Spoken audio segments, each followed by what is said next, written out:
On this episode of Who's Your Neighbor, Cynthia Daniels, the Grammy and Emmy award-winning recording engineer and producer, talking to us from her studio in East Hampton about her famous and talented clients, her career path, and why she chose to live and work out east. It's all here on the next Who's Your Neighbor. I began coming out here in the late 80s, and honestly, I didn't really know what the Hamptons was. I had just been in a video, a spoof song called You Aren't Anyone Till You Have a House in the Hamptons. And I was an extra or something. I didn't even know what that meant, but I took part in the song anyway. You might say I'm a classic Hampton story, where as I get my little vacation home, my getaway, I turn it into my workspace and my getaway. And I no longer want to go to the city. All of a sudden I had a mailbox and a driveway.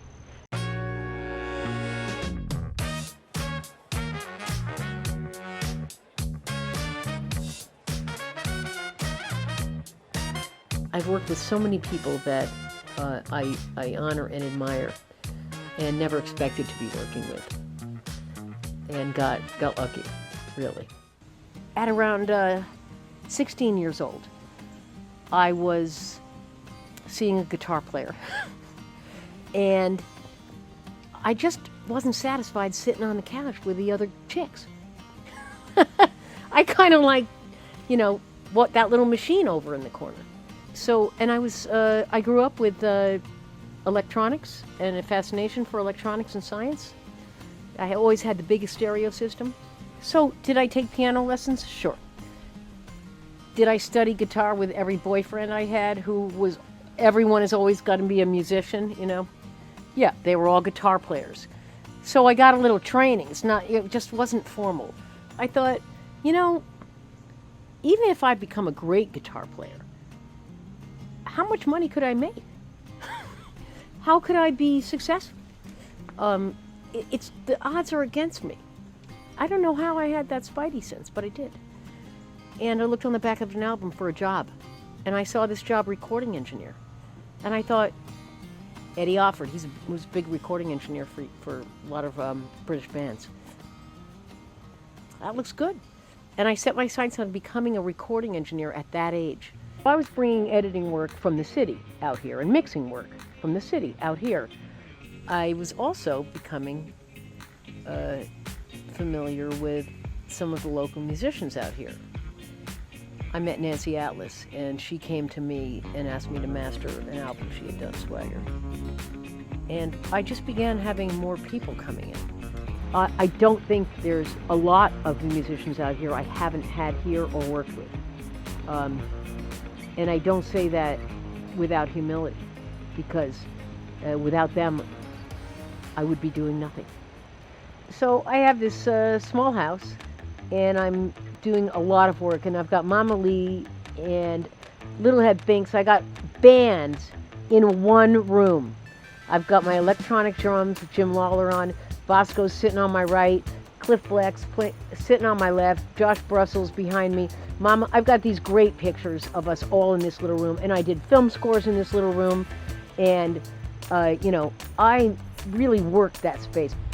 There were times when I would be recording, I'd be mixing for VH1, The Real Housewives of New Jersey, and I would be playing over and over trying to fix this fight. I'm gonna rip her face off. I'm gonna rip her effing face off. I'm gonna rip her effing face off, and I would just hear from upstairs my partner saying, "Uncle." So we were going to just bump out a few feet and get me a real studio space. So it was, it was like, it's either that, it's those housewives, or me.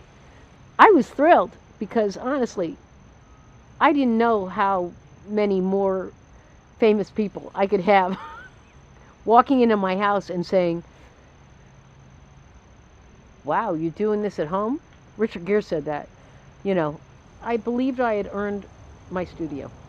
I chose the name in '96 for my company because I have worked 16 hours a day for a really long time. I don't do that anymore. I don't have to do that anymore. but that's kind of what so I've lived a monastic existence in studio life. And in New York City, pretty much, every studio is where I pray. So one thing leads to another when you decide you're going to bump a room out a few feet. And a year later, we had a house and a recording studio designed by John Stork, the really one of the top recording studio and acoustical space and stadium designer. He's the man. I'd worked in plenty of John Stork studios in New York, and I decided I wanted to do it right. If you had asked me, do you want to build your studio in your home in the Hamptons because there's work in the Hamptons? No. And I never came at my career thinking I would make money. I didn't know if I would be successful. I did it because I couldn't think of anything else I wanted to do more, and I continue to feel that way. Alec Baldwin and I have a 18-year relationship. He's been very loyal and very wonderful. And he does his many things. I mean, he's right now, this summer we worked on Boss Baby and Boss Baby 2. But with Alec, we do his Here's the Thing podcast, and it's been on NEW radio show, however, whatever format it's changed into. And we do all kinds of movies. Julie Andrews and Emma Walton Hamilton. Many, many years. We all won a Grammy for the Julie Andrews collection, which was original poetry. Julie is one of the most wonderful people you'd like to know, and we've been working together for at least 15 years. So we've worked on her shows, Julie's Green Room, and we spent this whole summer working on Bridgerton, a new film, doing ADR for that. And she's in Minions, Despicable Me. Julie has a wonderful career. And then last year we recorded her second autobiography called Homework, which is all of her working years. And it's a wonderful experience. She's a part of my heart. And as is Emma. When the quarantine hit, big, everyone moved out here from the city. That's no secret.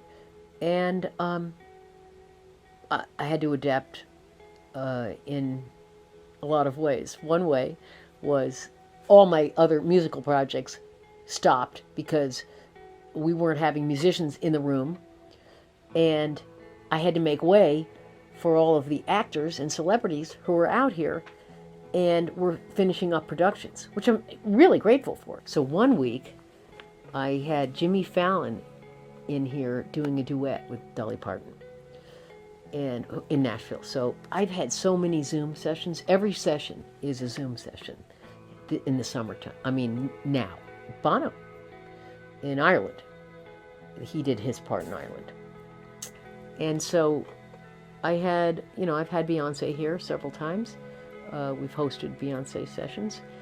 And this year, Jay-Z needed to do some work.